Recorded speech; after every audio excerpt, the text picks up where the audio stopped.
Comment développer le don de foi? Par la parole, tout simplement. La foi vient de ce qu'on entend et ce qu'on entend vient de la parole. Donc, premièrement, le don de foi, si on peut l'appeler, oui, c'est un don, ok. Mais nous l'avons tous, nous avons tous la foi. Tous les enfants de Dieu, lorsque vous êtes nés de nouveau, vous avez reçu ce qu'on appelle la mesure de foi. Maintenant, la mesure de foi n'est pas suffisante pour tout. Vous développez, vous grandissez dans votre foi.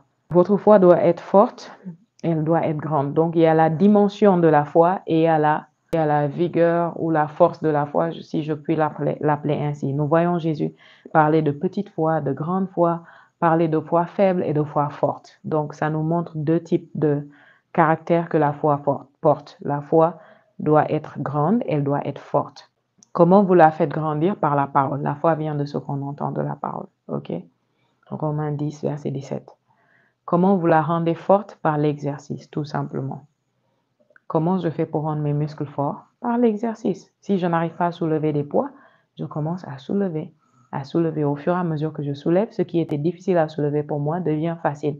Pourquoi? Parce que les muscles que j'avais, qui avant étaient faibles, deviennent de plus en plus forts.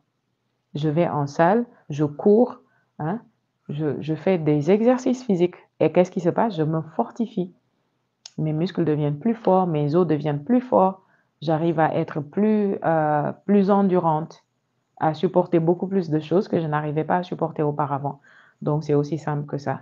Votre foi grandit par la parole. Par exemple, quand je vous parle comme ça et je vous enseigne, vous écoutez les messages, vous êtes boosté, vous êtes encouragé. Je suis sûre que maintenant, au 12e jour, vous avez des visions, vous avez des rêves, vous êtes du genre, waouh, je vais bouffer 2025, ça va être glorieux, ça va être super. Pourquoi? Parce que la foi vient de ce qu'on entend. Au fur et à mesure que vous avez entendu la parole, la foi s'est élevée. Amen.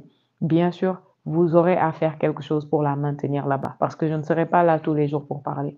Bien sûr, les messages seront toujours là et c'est l'une des raisons pour lesquelles on vous dit écoutez encore et encore en boucle. Amen. Mais en dehors du fait de la grandir par la parole de Dieu, la chose importante que beaucoup négligent, il y a beaucoup qui écoutent, ok? Et leur foi grandit quand ils écoutent, mais il y en a très peu qui exercent. Donc, ils ont une foi grande mais faible. Tu peux avoir une foi grande et faible. Oui, c'est possible. L'exemple que je peux te donner, c'est tu vois un enfant. On dit quel âge tu as? L'enfant a 12 ans. Il fait 1,70 m, vous voyez, ou bien il pèse 80-90 kilos. Mais l'enfant, là, dès que tu fais, quand il se bat avec les autres enfants de son âge, on le tape toujours. Pourquoi? Parce qu'il a grandi, mais il ne s'est pas fortifié. Donc, il a du volume, il a de la masse corporelle, mais ce n'est pas des muscles, ce n'est pas de la force. Tu dois avoir une foi grande et une foi forte. Ce que beaucoup de chrétiens et vous qui êtes là, ce sur quoi vous devez vous exercer, c'est le fait d'exercer votre foi. C'est-à-dire quand l'opposition vient, quand les situations viennent, vous appliquez la parole, vous la pratiquez. L'exemple le plus facile pour moi, c'est quand une douleur vient. Une douleur vient dans ta tête, ne te précipite pas pour aller prendre des médicaments. Souviens-toi de ce que tu as appris ici. Pose la main sur la tête, commande à la douleur de partir. Insiste, insiste, persiste. Au fur et à mesure que tu le vois et tu te rends compte que ça part, qu'est-ce qui va se passer? Ta foi se fortifie. Ta foi devient de plus en plus forte.